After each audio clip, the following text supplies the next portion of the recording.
दोस्तों रशिया ने अनाउंस कर लिया है अपना सबसे बड़ा एयरक्राफ्ट, जो उसका वेट होएगा 1 लाख टन। रिसेंटली रशिया ने, अभी क्या होता, रशिया का हाल ही में एक एयरक्राफ्ट कैरियर रिटायर्ड कर दिया गया था जो 1900 में बनाया गया था, जिसमें रशिया के पास एक ही एयरक्राफ्ट था, वो भी चले गया। तो अब रशिया के पास 0 एयरक्राफ्ट बचे।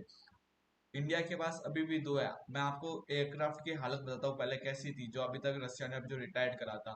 ये आप इसकी वीडियो देखिए क्या हालत हो चुकी है। देखिए पूरा जंग खाया हुआ, और ये रिसेंटली ही रसिया ने डिटायर्ड कराया, मतलब रसिया ऐसे एयरक्राफ्ट यूज कर रहा था। अब ये तो आपको समझ आ गया कि रसिया की कैसी एयरक्राफ्ट की हालत थी। फिर रिसेंटली क्या होता है, कंट्रीज, अभी जो मैं आपको लिस्ट बता रहा हूँ, किन किन कंट्रीज के पास एयरक्राफ्ट है। यूएसए 11, चाइना 3, यूएस के 2, जापान 2, इंडिया 2, इटली 2, फ्रांस 1, रसिया 0।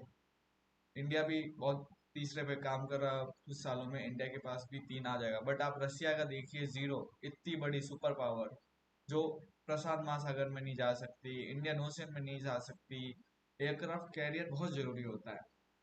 तो ये तो मैंने आपको बता दी कहानी। अब इंडिया का इसमें क्या फायदा है, क्या होता, कुछ 2015 के आसपास रसिया ने एक आइडिया सोचा था कि हम एक एयरक्राफ्ट बनवाएंगे, ठीक है। तो उसमें क्या हुआ था, उन्होंने ये कुछ अमाउंट आ रहा था 5.5 बिलियन डॉलर के आसपास का। तो उन्होंने ये सोचा क्यों ना डिजाइन हम इंडिया को बेच देंगे, और वो रसिया बनाएगा कुछ 5 बिलियन डॉलर के आसपास। तो इंडिया को लगा यार ये तो बहुत महंगा है, तो उसका नाम था स्ट्रॉन्ग। पुतिन का प्लान था कि 1 लाख टन का स्ट्रॉन्ग सेकंड बनाएंगे, टू टेक वेस्ट को काउंटर करने के लिए। वेस्ट मतलब कनाडा वगैरह, ये मतलब एक टाइप से स्ट्रॉन्ग सेकंड बनाने का था। ये रशियनों ने बहुत सोचा कि यार ये तो मजा आ जाएगा, बहुत बढ़िया एयरक्राफ्ट कैरियर है। बट प्रॉब्लम क्या आ गई, एक तो पैसे ज्यादा थे, लग रहे थे, और दूसरा है ना, इसमें जो बहुत सारे प्रॉब्लम्स निकल रही थी अलग अलग टाइप की। डिस्प्लेसमेंट वेट हो गया, वो हो गया। अभी क्या है, सबसे ज्यादा डिस्प्लेसमेंट वेट किसका है आपको पता ही होगा, यूएसए के पास है, फिर चाइना के पास आता है। इंडिया के पास अभी इतना डिस्प्लेसमेंट वेट वाला नहीं है।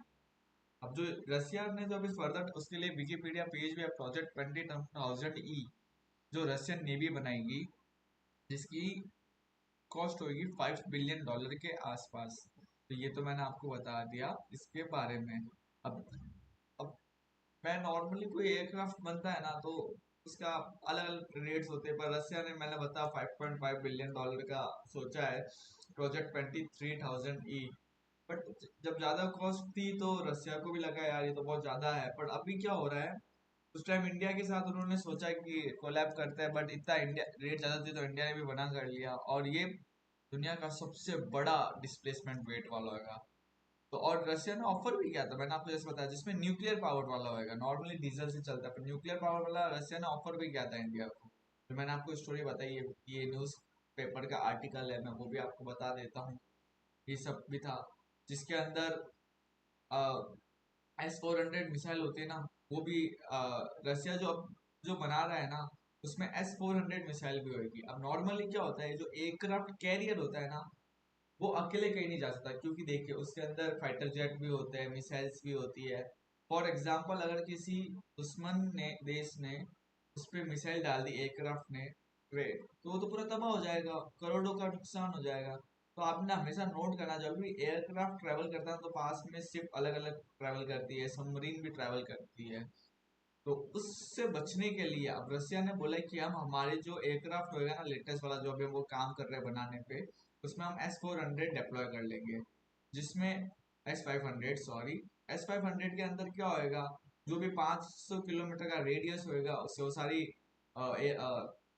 ब्लास्ट हो जाएगी। कोई भी अगर दुश्मन का रॉकेट आता है या फिर मिसाइल आती है या फिर तेजस मतलब कुछ भी फाइटर जेट आता है, तो अब S-500 वो कह रहे हैं हम फिट कर लेंगे इसके अंदर। तो इससे है ना, रसिया की जो कोई भी, जो यूएसए वेस्ट खुश हो रहा था ना कि रसिया पीछे है पीछे है, तो वो अब आगे आ जाएगा। अब आप बोलेंगे कि नॉर्मली एयरक्राफ्ट को बनने में तो 5-10 साल लग जाते हैं यार, अभी अगर रसिया शुरू करेगा बनाने में तो बहुत टाइम लग जाएगा। पर नहीं, ये मैं वो कंडीशन बता रहा हूँ जब एक एयरक्राफ्ट, जब कोई कंट्री वॉर में ना हो। अभी रसिया वॉर में है, और रसिया ने अपना डिफेंस बजट भी हाई टाइम इंक्रीज करा हुआ है। तो अभी क्या होएगा, रसिया अपनी सारी मैन पावर यूज करेगा, मशीनें यूज करेगा अपना टॉप क्लास देने के लिए, और ये जल्दी से जल्दी बनाने की कोशिश करेगा। और ये एक ही नहीं बनाएंगे, मेरा मानना है ये एक से ज्यादा ही बनाएंगे। तो अब इसके बाद आपको पता ही है, रसिया को वापस वो उस पावर डोमेन में आना है यूएसए को टक्कर देने के लिए। हाँ, ऐसे कह सकते हैं कि वो चाइना को भी टक्कर देना चाहता है, क्योंकि रसिया को अपनी जो सुप्रीमेसी है ना वो मेंटेन रखनी पड़ेगी। और इसलिए रसिया इस सब चीजों में काम कर रहा है। और रसिया का प्रॉब्लम भी यही है कि उनके पास अब एक भी एयरक्राफ्ट कैरियर नहीं है, और किसी जाइंट कंट्री के पास अगर एक भी एयरक्राफ्ट कैरियर नहीं होएगा ना, तो प्रॉब्लम तो आनी ही है, इसमें तो कोई डाउट है ही नहीं। जैसे इंडिया के पास भी दो है, अभी अपन ने हाल ही में इंडिजीनियस बनाया था। More than 60 to 80% indigenous technology थी अपनी। अब रसिया को भी पता है कि ऐसा नहीं नहीं पॉसिबल नहीं है कि ये होना चाहिए। अभी आप देखिए, total number of fleet aircraft Russia के पास जीरो आ चुका है, जो बहुत प्रॉब्लम वाली बात है। अब इंडिया के पास भी दो है, जो स्टिल मतलब अभी काम चल रहा है, अंडर कंस्ट्रक्शन भी चल रहे हैं, जो डिसमिस हो गया। अब रसिया के पास तो रिटायर्ड भी हो गया, कुछ भी नहीं बचा है। तो अब देखते हैं रसिया को कितना टाइम लगेगा, क्योंकि रसिया को अपनी सुप्रीमेसी मेंटेन करके रखनी पड़ेगी। क्योंकि अभी वो स्टेट ऑफ वॉर में यूक्रेन में है, यूएसए है, उसके साथ जापान के साथ भी उनका कॉन्फ्लिक्ट चल रहा है, अलग अलग कंट्री के साथ चल रहा है। और एक सुपर पावर को लैंड, एयर एंड वाटर सब में अपनी पावर दिखानी पड़ेगी। नो नो चांस कि रसिया यूक्रेन में ऐसा कुछ कमजोर हुआ है। रसिया ने 2 साल वॉर खींची, इतने सारे सैंक्शंस के बाद भी, पर भी रसिया ने अपने आप को स्टेबल करके रखा रखा है।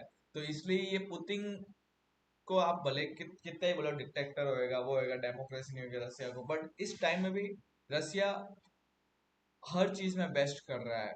इससे पता चलता है कि पुतिन की जो जियो पॉलिटिक्स की जो समझ है ना, उनकी टीम में जो है ना वो बहुत अच्छी है। तो मेरे को नहीं लगता रसिया कुछ वापिस बहुत देर तक ये एयरक्राफ्ट कैरियर जीरो का नेशन खो देगा।